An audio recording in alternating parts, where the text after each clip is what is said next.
Que Jesus, nessa noite amena e fraterna, nos envolva em eflúvios de paz, de harmonia e de luz. Vamos iniciar os trabalhos desta noite, lendo a mensagem do livro Vinha de Luz, psicografado por Francisco Cândido Xavier, pelo Espírito Emmanuel. Mensagem aberta ao esmo, foi a número 39. Em que perseveras? Isto está em Atos 2:42. E perseveravam na doutrina dos apóstolos, e na comunhão, e no partir do pão, e nas orações. Observadores menos avisados pretendem encontrar inteira negação de espiritualidade nos acontecimentos atuais do planeta. Acreditam que a época das revelações sublimes esteja morta, que as portas celestiais permaneçam cerradas para sempre. E comentam entusiasmados, como se divisassem um paraíso perdido, os resplendores dos tempos apostólicos, quando um pugilo de cristãos renovou os princípios seculares do mais poderoso império do mundo. Todos nós lembramos que a união, que a fé verdadeira nos passos de Jesus naquela época foram fontes vivas de força, de fé na caminhada de todos os cristãos daquela época, que chegaram a ser queimados, crucificados, comidos pelos animais daquela época. Exemplos vivos que até hoje trazemos em nossas consciências. Asseveram muitos que o céu estancou a fonte das dádivas, esquecendo-se de que a generalidade dos crentes entorpeceu a capacidade de receber. Onde a coragem que revestia corações humildes à frente dos leões do circo? Onde a fé que punha afirmações imortais na boca ferida dos mártires anônimos? Onde os sinais públicos das vozes celestiais? Onde os leprosos limpos e os cegos curados? As oportunidades do Senhor continuam fluindo incessantemente sobre a terra. Sabemos nós que as leis divinas fazem-se frente a todos os desvios que a humanidade cometem a cada dia aqui na terra. Mas independente de todas as atribulações que nós passamos aqui na terra, a caminhada e o progresso dos espíritos e do nosso planeta continua, porque faz parte da lei do progresso. É uma lei de Deus. A misericórdia do Pai não mudou. A providência divina é invariável em todos os tempos. A atitude dos cristãos, na atualidade, porém, é muito diferente. Raríssimos perseveram na doutrina dos apóstolos, na comunhão com o Evangelho, no espírito de fraternidade, nos serviços da fé viva. A maioria prefere os chamados pontos de vista, comunga com o personalismo destruidor, fortalece a raiz do egoísmo e raciocina sem iluminação espiritual. A bondade do Senhor é constante e imperecível. Reparemos, pois, em que direção somos perseverantes. Antes de aplaudir os mais afoitos, procuremos saber se estamos com a volubilidade dos homens ou com a imutabilidade do Cristo. Que sejamos sim, sim, não, não, perante os nossos testemunhos na terra. Que sejamos verdadeiramente cristãos em Cristo. Que sigamos buscando, cada um de nós, nas oportunidades das nossas vidas, procurarmos exemplificar em nossos corações, em nossos atos e em nossas ações, sermos verdadeiramente cristãos. Que a paz de Jesus sedimente em todos os nossos corações alegria, paz e felicidade. Que assim seja. Vou fazer a prece? que elevemos os nossos pensamentos ao alto. Divino Mestre Jesus, luz das nossas vidas, agradecidos, nos encontramos neste momento, nesta noite amena e prazerosa, por nos oportunizar, Senhor, de aqui estarmos nesta casa de trabalho, de estudos e de orações, convivendo com os nossos amigos do plano espiritual e do plano carnal. Oportunidade que nos concede de aqui aurirmos nesta noite ensinamentos de luz, para que assim, Senhor, fazendo parte das nossas consciências e dos nossos corações, que possamos aplicá-los em nossos dia a dia, procurando assim sermos melhores do que somos hoje. Abençoa esta casa, Senhor. Ilumina nesta noite a palestrante que fará uso da palavra, para que todos nós, em sintonia contigo e com esses amigos queridos, possamos aprender com luz, com harmonia em nossos corações, tudo que será colocado nesta noite. Que a tua paz e que teu amor continue conosco hoje e sempre. Que assim seja.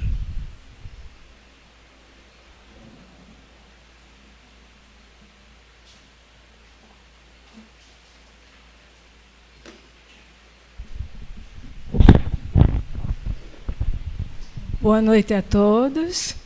Já estou vendo aqui, tendo uma grata alegria de ver um colega, um amigo, muito mais do que um colega de muitos anos, que veio me brindar com a presença, veio nos brindar na realidade. Alegria imensa, Nani. Bem, o tema da noite de hoje é um tema que não é fácil para se falar.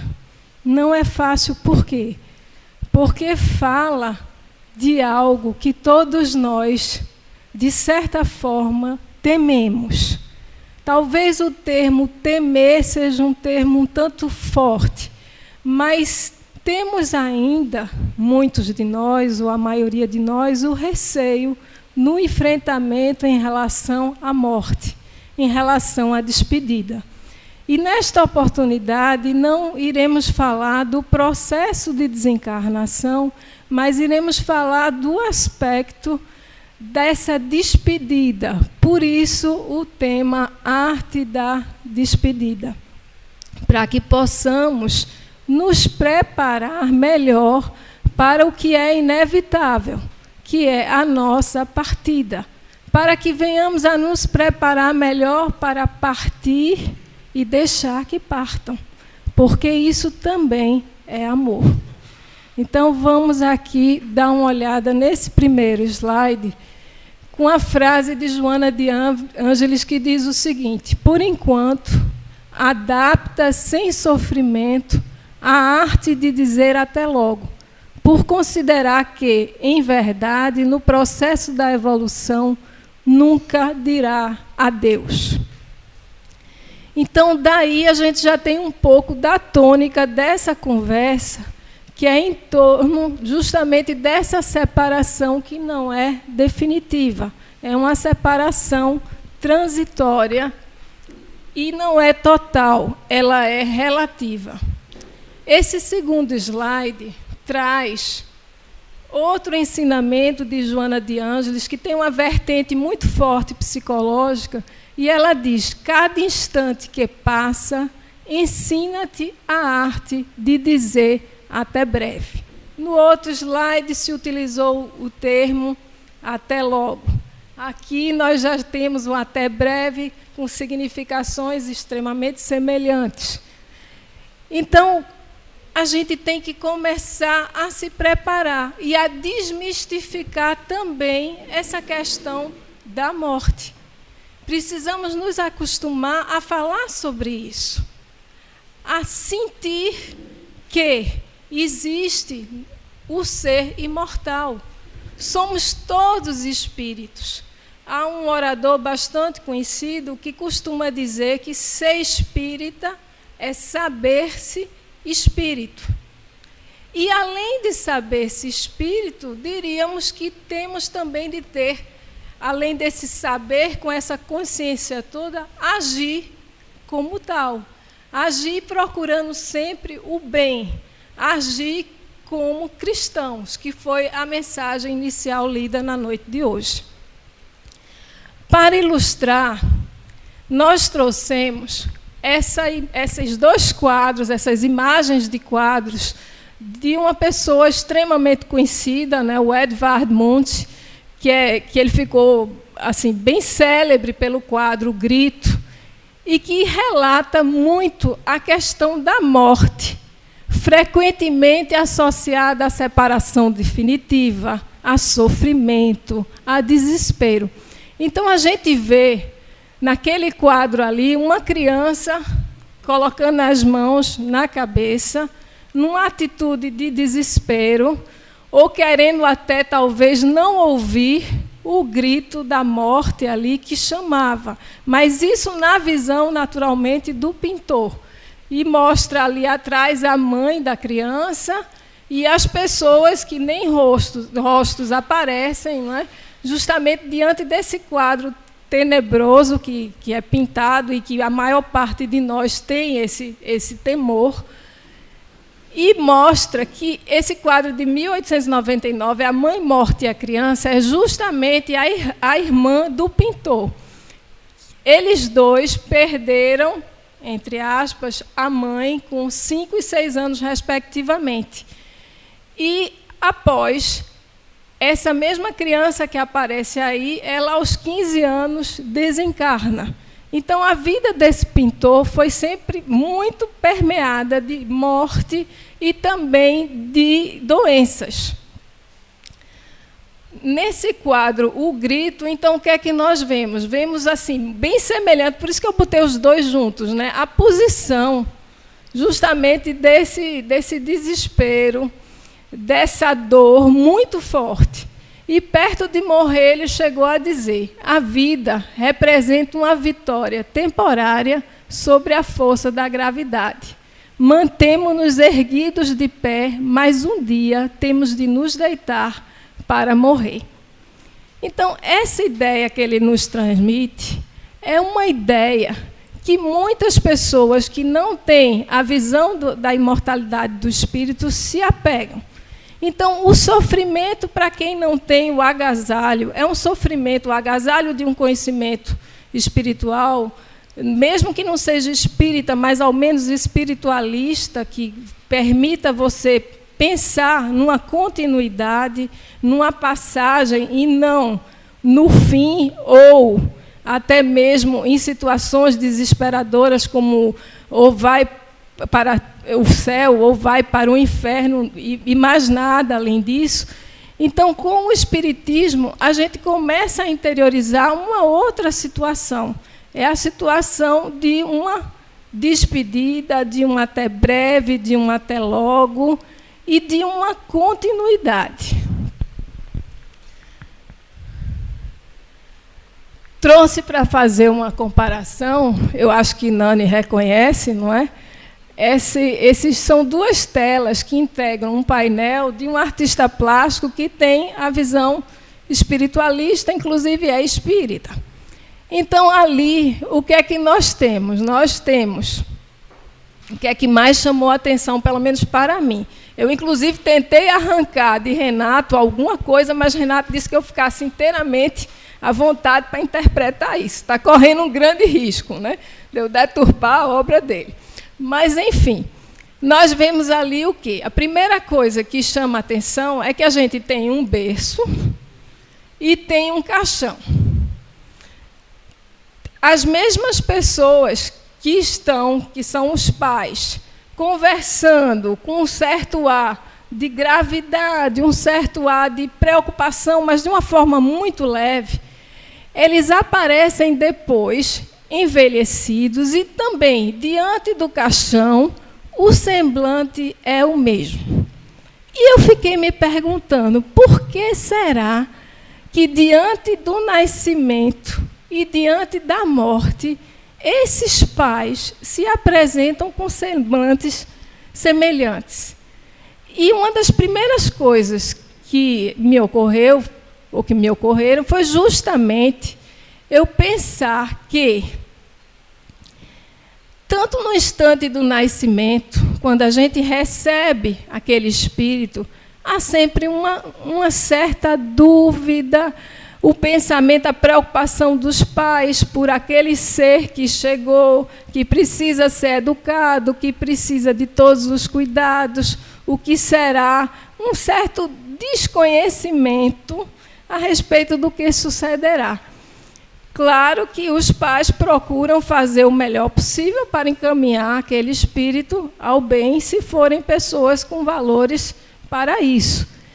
E diante da morte, também se pensa, vai embora, vai partir.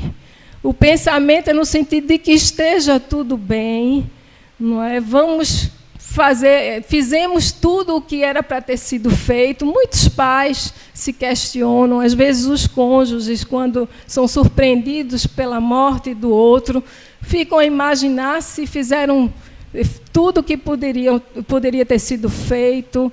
Às vezes até se culpam por coisas que foram ditas ou não foram ditas, mas sempre haverá a oportunidade do reencontro. Onde há o amor, não existirá jamais uma separação definitiva. E achei um trecho que eu achei muito interessante e que eu entendi que combinaria com a pintura de Renato, que diz o seguinte: nascer e morrer são duas faces da mesma moeda, dois aspectos de um mesmo processo, fundamental para nosso desenvolvimento. Sendo assim, ao nascermos, estamos morrendo para os que nos aguardam no plano espiritual. E, ao morrermos, estamos nascendo de volta para eles. Então, isso é muito confortador. A reencarnação é uma necessidade de aprendizado. É a verdadeira, diz que é a escola da vida quando voltamos à Terra, porque muitas vezes adquirimos frequentemente no plano espiritual, adquirimos conhecimentos, o espírito continua progredindo no plano espiritual, mas aqueles conhecimentos que ele recebe no plano espiritual, ele vai ter de aplicá-los na Terra, para ver se a lição foi bem compreendida. Então, a escola é que vai ser a Terra, a escola da Terra vai ser nosso verdadeiro teste, nossas provas. E inclusive, em livros de André Luiz, se relata que quando médiuns que são muito preparados no plano espiritual para reencarnarem e assumirem os seus compromissos, muitos deles fracassam. Um número enorme. Por que fracasso? Porque, diante dos próprios apelos do mundo, não é, às vezes esquecemos, porque pensamos ser mais cômodo, os compromissos assumidos. Mas, de qualquer forma, haverá sempre uma outra oportunidade. Talvez com um tantinho de sofrimento a mais, porque é como aquele aluno de uma escola repetente, já perdeu parte dos coleguinhas que estavam acompanhando, então pode não ser tão simples. Poderia ser mais fácil para a gente se a gente realmente, quando retornasse à carne, a gente conseguisse superar os obstáculos. E os maiores obstáculos, frequentemente, não estão nos outros, estão em nós. Então, é o nosso egoísmo secular que a gente tem de vencer para abraçar o trabalho em direção ao próximo, em direção ao bem. E, quando morremos, nós estamos retornando à verdadeira pátria, que é a pátria espiritual. Isso não quer dizer que a gente deva menoscabar essa oportunidade, que é imensa e onde deveremos aplicar o empenho máximo para cumprirmos as metas da encarnação. Nem sempre iremos conseguir, mas pelo menos um pouquinho a gente tenta, né?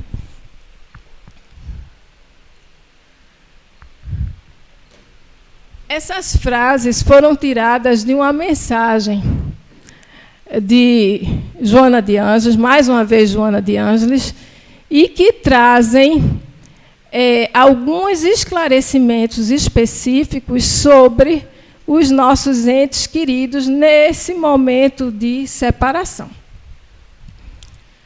E diz assim: alguns entes queridos que morreram, aspas, resguardam os que ficaram, tendo a visão ampliada em torno da realidade que ora defrontam e gostariam que fosse alcançada pelos afetos que ficaram na retaguarda. Então, algumas vezes estamos preocupadíssimos com aquele irmão nosso que partiu, que retornou ao plano espiritual, e eles lá preocupados conosco, porque com eles está tudo bem. A nossa preocupação excessiva é que fará mal a eles. Uma saudade, uma lembrança, é muito bom o espírito se saber querido, se sentir querido. O que faz mal, o que prejudica o espírito que partiu, é o excesso, é a rebeldia, é não aceitar, não é aquela história, não permitir que partam, porque os nossos pensamentos frequentemente alcançam esses irmãos, esses pensamentos em desalinho, esse desespero. Então, a espiritualidade, às vezes, tenta até isolar para que as nossas ondas mentais não cheguem, porque atrapalha o processo de adaptação do espírito. Se é um espírito bastante evoluído, ele com facilidade consegue se desembaraçar, nem recebe essas cargas, essas ondas. Mas se não é um espírito de uma condição mediana, ele pode realmente se abalar com aquilo. Nem todos, diz aí bem claramente, nem todos são felizes, como se pode facilmente compreender. Cada um desperta conservando os valores com os quais adormeceu. A morte, portanto, não deve ser considerada como a desventurada ocorrência da vida, mas sim como a desveladora da realidade espiritual, na qual todos se encontram mergulhados. Então, a gente não vai ter grandes surpresas com a morte, ao contrário do que a gente pensa. Seremos e levaremos exatamente aquilo que somos. Se aqui na Terra estamos procurando dar o nosso melhor, procurando cumprir a nossa parte, ao despertarmos no plano espiritual, assim prosseguiremos. Agora, se estamos com a mente desorganizada, em desalinho, sem encontrar uma perspectiva, agoniados, então também levaremos isso para o plano espiritual. Não haverá muitas surpresas. Inclusive, se aqui na Terra nós nos agrupamos por afinidade, no plano espiritual também estaremos agrupados por afinidade. Por isso mesmo, morrer não é conquistar a ventura excelsa, caso não se tenha entesourado antes os seus pródromos em forma de amor, abnegação e vivência digna durante a jornada terrestre. Recorda aqueles que se apartaram fisicamente de ti, mas que não te abandonaram, procurando senti-los, captar-lhes os pensamentos e as emoções, quando felizes, e se porventura lhes perceberes as aflições, envolve-os em dúlcidas vibrações de amor e de ternura, através da sublime emanação da prece, que lhes fará um grande bem. Então, de qualquer forma, devemos orar por aqueles que partiram. Se eles estão bem, será uma grande alegria essa conexão de mente. Se eles não estão bem, a nossa prece ajudará muito no reequilíbrio desse espírito. Essa mensagem foi psicografada por Divaldo, é de Joana de Ângeles, em maio de 2009. Foi extraído do blog oficial do próprio Divaldo. E eu tirei isso do Facebook e os créditos eu não consegui, que depois eu não sabia mais que link tinha sido.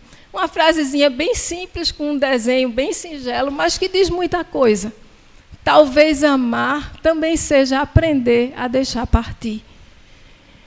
E isso diz não apenas em relação à morte do corpo físico, mas em relação à própria morte dos relacionamentos afetivos. Quantos de nós já sentimos que aquela história já não deve prosseguir, onde os machucões estão sendo recíprocos e por posse, e não por amor, a gente insiste na presença daquela pessoa. A gente não consegue seguir adiante, a gente não consegue cumprir a nossa etapa, a gente não consegue seguir adiante, a gente não consegue prosseguir. São coisas que estão sendo colocadas para refletirmos em conjunto. Isso aqui é uma conversa. E eu fico muito feliz de ver assim, pessoas conhecidas que estão olhando, interagindo, pensando, porque, ao escolher esse tema, eu fiquei muito mexida também. Muitas coisas passaram na minha cabeça. Eu não posso dizer que tive assim, grandes perdas, mas tive algumas na minha primeira infância, primeiríssima, com menos de 3 anos, eu perdi, entre aspas, porque eu ganhei muito nos pouquíssimos anos de convívio. Eu só posso dizer que ganhei muito, que foi com minha avó Chiquita. Então, desculpem até um pouco da emoção, mas eu tenho memórias muito fortes daquele convívio. E me lembro que nos momentos até de mais dificuldade na vida, das provas existenciais pelas quais todos nós passamos, isso é inevitável, isso faz parte da nossa evolução, faz parte da evolução do próprio globo. Eu sentia em pensamento muito forte a presença de vovó, como se ela estivesse me acolhendo, me confortando. Então, essa convicção de que a gente não se separa definitivamente, nem que essa separação é total, eu a tenho. E gostaria muito que vocês também pudessem tê-la. Porque esses espíritos, não apenas os espíritos familiares, mas os espíritos como uma casa de oração e trabalho como essa, eles estão sempre a buscar nos intuir, nos dar bons pensamentos, nos incentivar para seguir adiante. Então, isso é uma perspectiva muito consoladora que o Espiritismo nos traz. É colocar essas 2 palavrinhas na cabeça. A separação não é total, ela é relativa, nem é definitiva, nem é para sempre. Então, é o até logo, o até breve. Claro que não é fácil. Falar pode ser muito fácil. Quando a gente vive a situação de, por exemplo, uma mãe que perde um filho em tenra idade ou um pouco mais velho, invertendo um pouco a ordem que seria natural. Eu digo seria porque provavelmente a programação era essa mesmo. Então, é aquele baque, aquele choque. É um casamento bem estruturado, onde os cônjuges têm afinidade, que, de repente, o outro se vê privado da companhia direta. Não é fácil. É muito difícil. Mas nós temos de prosseguir adiante. E nós temos de prosseguir amando. Porque o afeto que existe nos familiares, ele é muito válido, ele é importante. É o primeiro local onde devemos expandir o nosso afeto, mas não deve ser de forma alguma único, senão será ainda um amor egoísta. Nós temos de extrapolar os limites da família carnal. Temos de pensar em termos de família espiritual. E quais os limites da família? Está no Evangelho segundo o Espiritismo. A pátria, o universo. Temos que ter essa visão mais ampla em nossa mente. Bom, eu fiz um pequeno resumo sobre o desapego. e tentei colocar realmente sucinto. Eu não sou uma pessoa muito sucinta, inclusive eu sou bastante vigiada nesse aspecto, viu, minha gente? Então, vocês também fiquem à vontade, quando eu começar a tagarelar, podem dizer menos e a gente tenta atender, tenta. A lição do desapego é fundamental em nossas vidas. Desapegar-se dos bens materiais não quer dizer desperdício, mas saber e sentir que tudo o que pensamos possuir relativamente aos bens corpóreos é transitório, inclusive a própria veste carnal. Para alguns, desapegar-se dos bens materiais não é difícil, porém, no campo da afetividade, a lição se torna de mais árdua apreensão, porque confundimos desapego com falta de amor. Amor não é posse, nem mesmo presença física.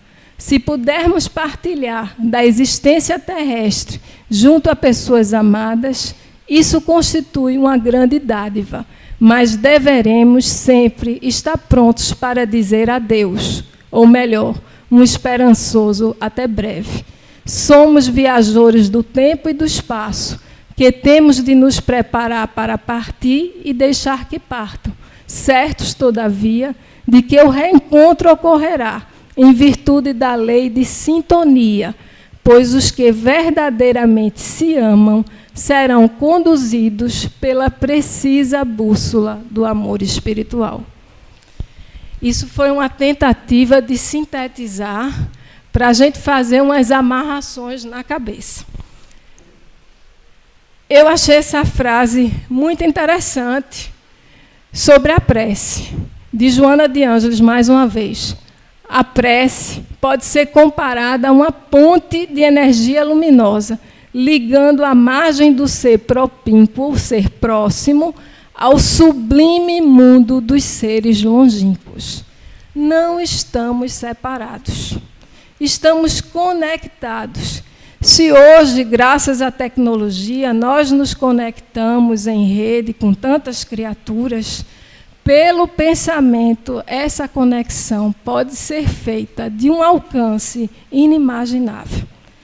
Com a nossa evolução, e quando estivermos nos despojando dessa matéria tão grosseira, à medida que formos evoluindo, porque o que nos impede consideravelmente essas comunicações é ainda essa matéria muito densa.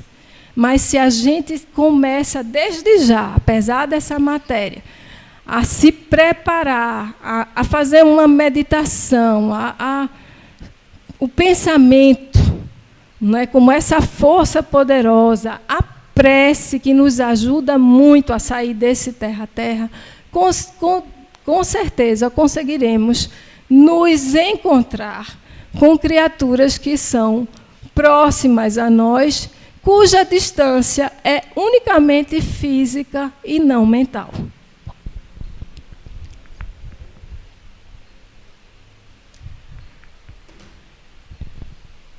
Nesse slide, o objetivo é um alerta para todos nós. Não é nenhum terrorismo, minha gente. É só para a gente ter essa consciência. No Evangelho de Jesus, em Mateus, capítulo 25, versículo 1 a 13, tem uma parábola das 10 virgens. E nessa parábola, a essência dela é o seguinte, foi o resuminho ali. Portanto, vigiai, porque não sabeis nem o dia, nem a hora.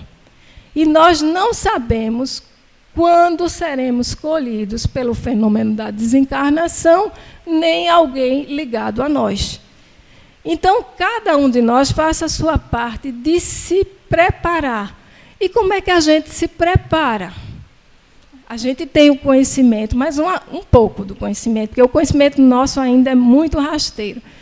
Mas como se preparar para isso? E ali, Joana de Ângeles, mais uma vez, vem nos socorrer, dizendo o seguinte: vive de tal maneira que, em chegando o momento de abandonares o corpo, possa fazê-lo com tranquilidade e alegria. Acredito que com tranquilidade e alegria, para a nossa evolução, vai ser um pouquinho difícil. não é? E eu falo especialmente por mim. E diz, sem apegos ou lamentações, destituídos de saudades ou ressentimentos. E aqui a gente vai fazer uma ressalva. Não ter saudade nenhuma é muito difícil. Eu estou com uma certa dificuldade de falar, porque eu estou com o resto de gripe. Estou pedindo desculpas a vocês pela voz e pelas paradas, assim, meio bruscas. Mas a gente pode fazer o melhor que estiver ao nosso alcance. Um pouquinho que seja, um pouquinho de doação de si mesmo, não é? Porque a caridade ela pode ser praticada das mais diversas formas. Então, um sorriso, uma palavra de conforto, outros que queiram dar um pouco mais um engajamento em algum tipo de obra, em algum trabalho, enfim, um trabalho voluntário, nós poderemos começar a nos preparar. E nesse quadro aí, que é de Hieronymus Frank II, ele faz uma pintura com a sensibilidade do artista dessa parábola das 10 virgens e coloca algumas ali despreocupadamente, não é só no violão, que eu acho muito interessante, não é nem o violão, eu acho, não sei que instrumento musical antigo é aquele, mas é um piano, algumas... Agora, ele é tão sensível, o artista, que conseguiu captar que não era a questão da música, que a música, inclusive, nos transporta para regiões, às vezes, melhores, dependendo da música, né? A música eleva a alma. Mas é o descuido, é uma situação desmazelada que a gente pode ver ali embaixo, com aquelas coisas quebradas, caídas, enquanto nas outras 5 virgens, elas se encontram contritas, concentradas, não é? Vivendo de uma forma, interpretando de acordo com o Evangelho, vivendo para o bem. Então, se, de repente, a morte nos chega, não sabemos dia e hora, pouquíssimas pessoas têm noção de quando irão desencarnar, então que estejamos pelo menos um pouco preparados ou um pouco familiarizados até com o tema. Agora, o verdadeiro preparo não é a gente ter conhecimento, não. Porque, certamente, no plano espiritual, vão chegar até materialistas mesmos, que nunca ouviram falar ouviram falar de espiritismo, mas não aceitaram, não simpatizaram.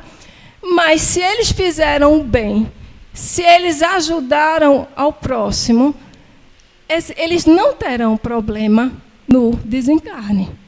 Ao contrário de alguns espíritas, que se não agiram de acordo com os ensinamentos de Jesus, terão problemas no desencarne. Inclusive, sobre o assunto, tem um livro muito bom, a religião principal, a única realmente, é o amor. Por isso que Kardec disse, fora da caridade não há salvação. Não disse fora da verdade, porque ninguém nesse plano nosso tem acesso à verdade absoluta. Então, fora da caridade, fora do bem, fora do amor, não há salvação. Então, a contrário senso, raciocinando ao contrário, a gente pode pensar aqui, pelo bem, pelo amor, estaremos neste plano ou no outro, nos sentindo bem.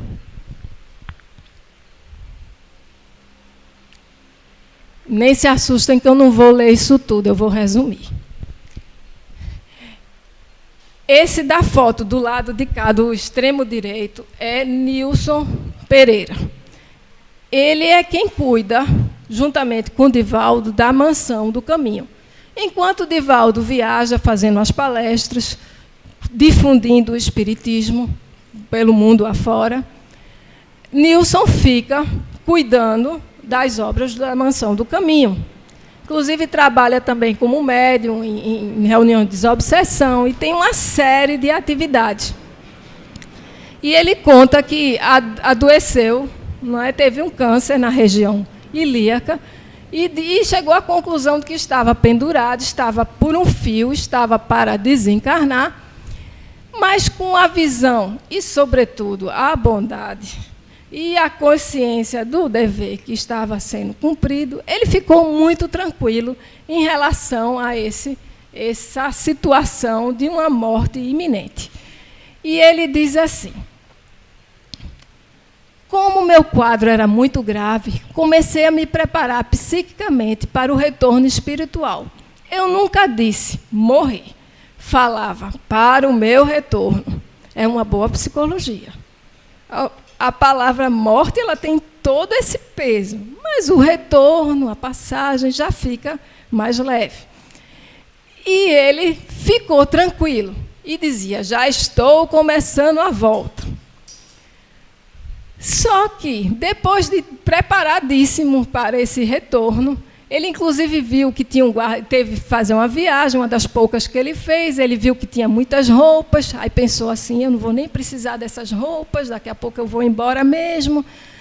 E então, depois, no exterior, Divaldo recebeu uma comunicação de Joana de Ângeles, e Joana de Ângeles disse a ele: Nilson, meu filho, anime-se, ainda não é a sua vez. Renove-se, meu filho. Nossos benfeitores espirituais se reuniram e programaram uma renovação de suas energias para que você prossiga por mais um tempo. Anime-se. E ele disse, o relato é dele: diante disso, eu não tenho nenhuma dúvida de misericórdia divina. Esqueci que estava para morrer e continuei vivendo naturalmente. O fato aconteceu há não sei quanto tempo, nem sei quantos anos já se passaram. E eu, graças a Deus, estou aqui tranquilo, apesar dos 85 anos de atividade, naturalmente sentindo o peso de um corpo cansado e gasto, mas felizmente com saúde suficiente para desenvolver as minhas tarefas. Então, o que é que aconteceu no caso de Nilson? Nilson, uma moratória, exatamente, Wagner. Nilson, tão empenhado nas atividades do bem dele, que a espiritualidade resolveu conceder a moratória para que ele desse prosseguimento às atividades. Por isso que a gente, mais uma vez, repete: muito difícil a gente saber dia e hora. A espiritualidade sabe. Temos uma programação. Não é? Que ela, claro que pode ser burlada também, o suicídio. A gente está programado a viver tantos anos, mas a gente se rebela contra as leis divinas e se mata. Mas aí já seria assunto para outra história. Mas eu até vou fazer, deixa eu ver o tempo, o Jorge já está olhando ali. Não, né, Jorge?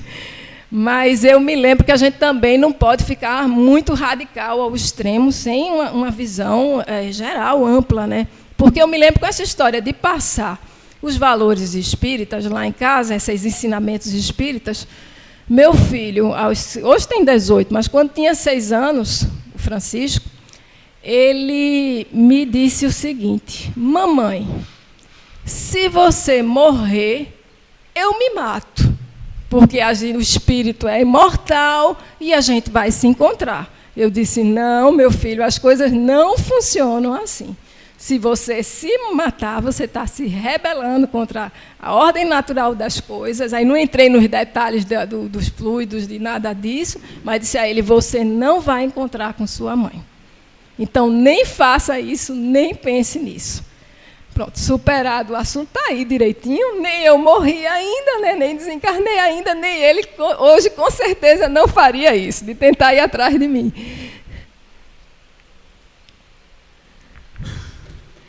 Isso eu tirei do blog de Bruno Tavares, que é um expositor espírita, faz muitas palestras e é de lá da Casa dos Humildes, e ele tinha postado no Facebook: para muitos é a morte, para nós é a volta para casa.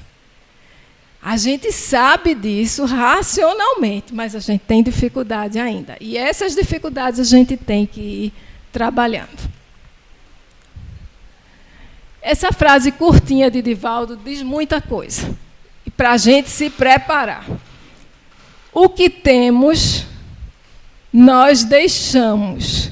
O que somos, nós levamos. Divaldo Franco. Então, a arte do desapego. Temos de todo dia separar o joio do trigo, ver o que realmente importa. Não é que a gente vá se despojar de todos os bens, e aí a gente iria até depender da caridade alheia, isso não faz sentido.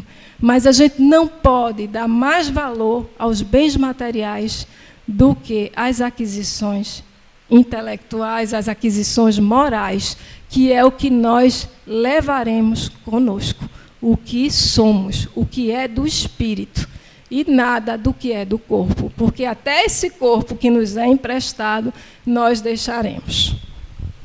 E ainda bem. E é importantíssimo deixar mesmo, para que depois que haja esse processo da morte do corpo físico, a gente não fique se apegando.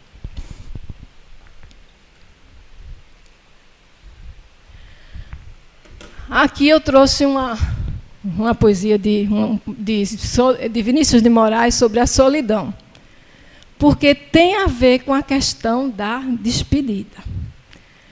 E ele diz assim, a sensibilidade do poeta. Não é? A alma do poeta viaja e, às vezes, nos traz grandes lições. A maior solidão é a do ser que não ama. A maior solidão é a do ser que se ausenta, que se defende, que se fecha, que se recusa a participar da vida humana. A maior solidão é a do homem encerrado em si mesmo, no absoluto de si mesmo, e que não dá a quem pede o que ele pode dar de amor, de amizade, de socorro. O maior solitário é o que tem medo de amar. Esse queima como uma lâmpada triste, cujo reflexo entristece também tudo em torno. Ele é a angústia do mundo que o reflete. Ele é o que se recusa às verdadeiras fontes da emoção, as que são patrimônio de todos, e, encerrado em seu duro privilégio, semeia pedras do alto da sua fria e desolada torre. Eu achei lindo, porque, às vezes, até quando a gente tem uma perda muito grande, que a gente considera essa perda insuperável, a gente se fecha, a gente se encastela. O mundo perdeu o sentido. E aí vem a solidão. E aí eu chegaria à ousadia de dizer que, nessas circunstâncias, quem morreu não foi aquele que partiu, mas aquele que ficou. E ele tem de viver, e viver, inclusive, para que o outro possa se sentir bem de onde ele estiver.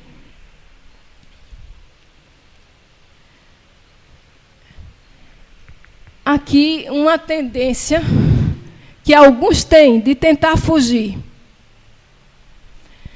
Muitos viajores, nossos irmãos, amedrontados diante da tormenta, perguntam por Deus, ao passo que outros se rendem à descrença, tentando aniquilar o tempo na embriaguez dos sentidos, como se o tempo pudesse acabar. Outros se recolhem à tristeza e ao desânimo, desistindo da luta construtiva a que foram chamados, e outros, muitos ainda, derivam para a fuga, acelerando os próprios passos na direção da morte, qual se a morte não fosse a própria vida em si. Não existe morte. Tudo é vida, e, como se disse no início, são as duas faces de uma mesma moeda. Isso está em Emmanuel, né? Isso foi Emmanuel, o Espírito de Emmanuel, Chico Xavier, Rumo Certo, o livro. Então, o que seria a morte?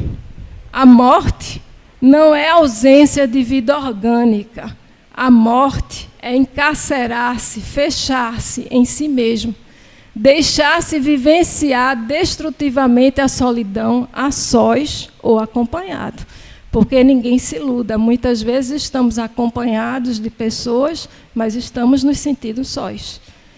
A morte é fechar, é cerrar as portas para o amor, estejamos envergando uma veste carnal ou não.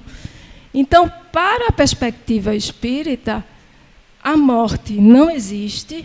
O que existe, a morte do espírito não existe. O que existe somos nós nos fecharmos para o que figurativamente poderíamos chamar de morte. É quando aquele espírito, que somos todos nós, se deixa ficar num estado de letargia espiritual, num estado de inércia, de não querer mais prosseguir amando. porque a ausência de amor é que é a verdadeira morte.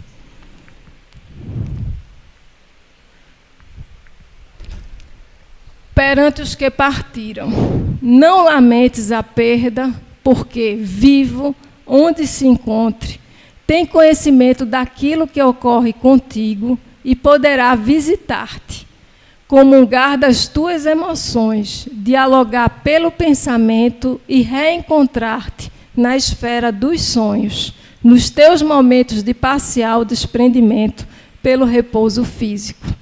Então, quantas e quantas vezes nós não sonhamos com entes que já partiram? Tanto sonhamos, às vezes, com os encarnados, como sonhamos com os desencarnados. E nesse estado de desprendimento, de parcial desprendimento, se houver merecimento, se o espírito estiver em condições, vai haver o encontro. Eu vou falar rapidamente de um caso de André Luiz, que está naquele livro, Nos Domínios da Mediunidade. Porque, às vezes, a gente não sabe o que pede, e pede coisas que não seriam boas para nós. Existia uma senhora, eu não sou boa de nomes, né, mas o capítulo é um capítulo que fala sobre mediunidade e morte. E essa senhora, já bastante debilitada, à beira da morte do corpo físico, ela fica pensando insistentemente num filho que já havia partido. Esse filho dela havia sido assassinado e ele era alcoólatra. E naqueles pensamentos dela, já de uma moribunda, realmente quase partindo desse plano, ela quer muito ter a presença do filho. E conectado pelo pensamento, esse filho vem e fica próximo a ela. A filha dela, que é uma pessoa bastante equilibrada, inclusive naquele momento de muita dor, conseguiu manter a calma para fazer as preces, para pedir a boa espiritualidade que a auxiliasse. Estranha um pouco, porque a mãe está emitindo grunhidos e consegue falar, e falar até com certo vigor, que está vendo serpentes na porta de entrada do quarto, que está vendo aranhas gigantes, e aquela agonia enorme. Nisso, e a filha sem entender, nisso vem um instrutor espiritual, que dá a explicação no livro de André Luiz, que, aliás, são muito bons esses livros, né, sobre mediunidade, e explica que aquele filho, ele tinha ainda, era portador, levou para o plano espiritual a problemática dele do alcoolismo, o delírio tremens, estava tendo alucinações e, pelo pensamento dele junto dela, muito forte, estava passando as visões, as alucinações que ela estava tendo para a moribunda. Então, ao invés da irmã, daquela senhora que estava partindo, ficar mais calma, ela foi agitada no momento da morte. E aí até se pergunta por que não impediram a vinda dela. Ele disse, mas, de qualquer forma, sempre se tem algo de positivo em qualquer situação. E explicou, quando ele diz, precisamos ter muito cuidado com os nossos pedidos. Às vezes, nós ficamos incomodando entes que partiram sem saber como é que está o estado espiritual daquelas pessoas, que podem não conseguir atender as nossas rogativas e entrar até num processo de agonia. Por exemplo, estamos com problemas administrativos para resolver no nosso lar. Ah, se fulano tivesse aqui para me ajudar. E começa a emitir pensamentos, venha me ajudar, e a gente não sabe se aquela criatura tem condições de vir ajudar. Então, o ideal é nós fazermos as nossas preces para os nossos anjos da guarda, para os guias espirituais, e aí as preces serão encaminhadas para as pessoas que têm condições de nos ajudar. E, de qualquer forma, sempre procurando ver o que é razoável para pedirmos.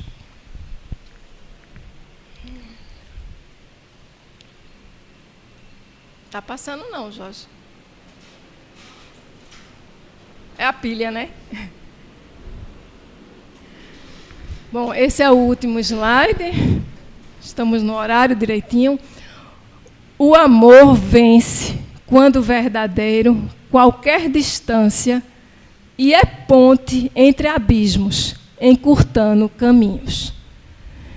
Joana de Anjos, Divaldo, numa mensagem Não há Morte. Então, não devemos ter essa angústia, essa preocupação de achar que não iremos encontrar aqueles a quem verdadeiramente amamos. Se existe o amor, se não é apenas a posse, se não é apenas a teimosia, às vezes, que temos em querer manter a pessoa perto, se existe esse sentimento verdadeiro, iremos nos encontrar. Porque aqui, quando fazemos nos nossos agrupamentos, às vezes ainda existe muito do quê de máscaras, de disfarces, mas no plano espiritual somos ali defrontados com o que realmente somos. É o nosso eu verdadeiro que vai estar ali junto com os outros eus verdadeiros e vai imperar sem nenhuma mescla a lei de sintonia.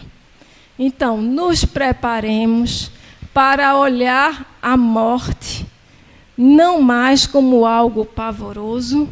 Sofrido, sim, será. Faz parte, qualquer separação é dolorida, mas sem o desespero. O desespero, no fundo, é ausência de fé.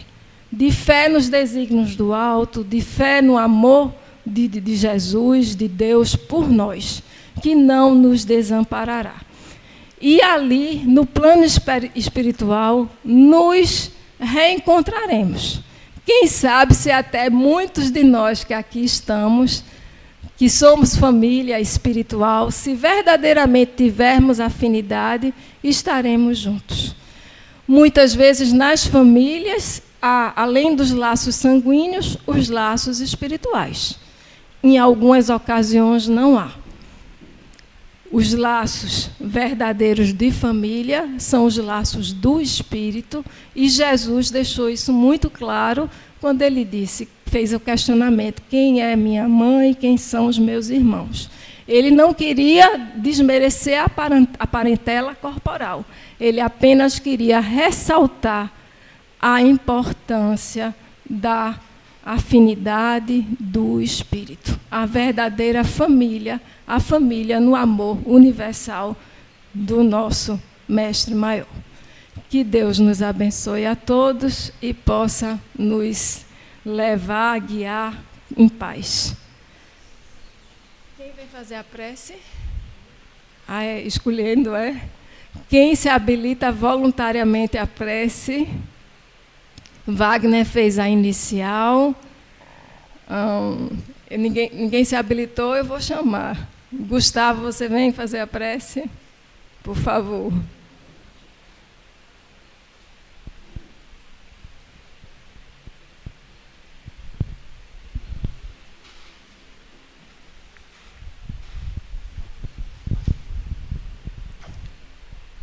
Mestre Jesus, agradecer mais uma vez esses ensinamentos que são dádivas de luz em nossa vida. Que a cada dia nós sempre vamos agradecer por tudo que está acontecendo com a gente. Agradecer por ter forças de levantar todo dia. Agradecer por ter forças de trabalhar, de seguir ajudando a si mesmo e ao próximo. E naquele momento de dificuldade, que todos nós iremos um dia passar ou estaremos passando, que vemos naquilo uma força a mais, um ensinamento para sempre seguir no caminho reto, nunca se desviando da sua luz. Que assim seja.